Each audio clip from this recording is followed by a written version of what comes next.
আনোয়ারাত Karnaphuli tunnel সড়ক চত্বরত বেপরোয়া গতিতে আয়োজনে একখান যাত্রীবাহী বাসর ধাক্কায় সিএনজি চালিত অটোরিকশা সহ বেশ কয়েকখান যানবাহন দুমড়ে মুচড়ে দোয়ানোর ঢুকি পড়িনে ঘটনায় নিহত হইলে দুই নারী পোশাক শ্রমিক। একই দুর্ঘটনায় এবার আহত অন্তঃসত্ত্বা নারী কাউসার আক্তারর 7 মাসর সন্তানর মৃত্যুই।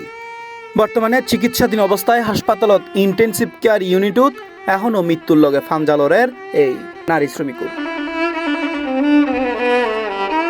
শুক্রবার 31 জুলাই ভোরে চিকিৎসাধীন অবস্থায় মেডিকেলত মৃত এক পুত্র সন্তান প্রসব করে ওই নারী। পরে ওই দিন দুর্গে উপজেলার বারকাইন ইউনিয়নের জিউরি গ্রামত নবজাতকর দাফন সম্পন্ন হয়। সন্তানরে দাফন করি শোকাহত স্বামী মোহাম্মদ আরিফ দ্রুত হাসপাতালে ছুটি যায়। পরিবার সূত্রে জানা গিয়ে প্রায় 8 বছর ধরে কাউসার আক্তার কর্ণফুলী ইপিজেডর একান কারখানাত পোশাক শ্রমিক হিসেবে হাজ করত।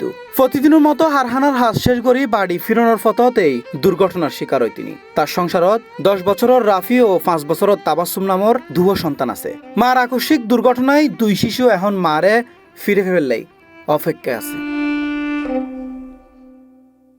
ইন্দি কাউসারের স্বামী আরিফ সি প্লাসরে জানাই, বাচ্চা মারা গেছে তো কিন্তু আমার তো বাইরে গরম মারা গেছে না।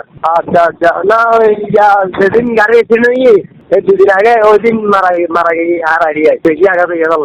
এখন ওরা অবস্থা সিরিয়াস হতা হয় না আর মারা এখন মানুষের লোক ব্রেনের আঘাত বেশি এখন আইসিইউ।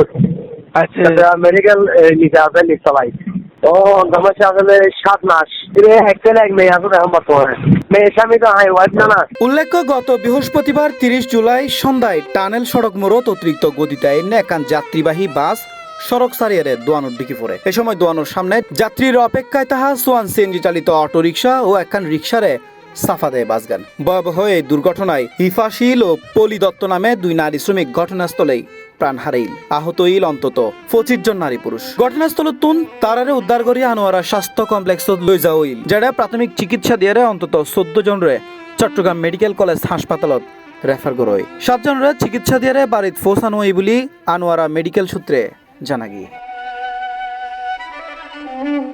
C+ TV Chittagong.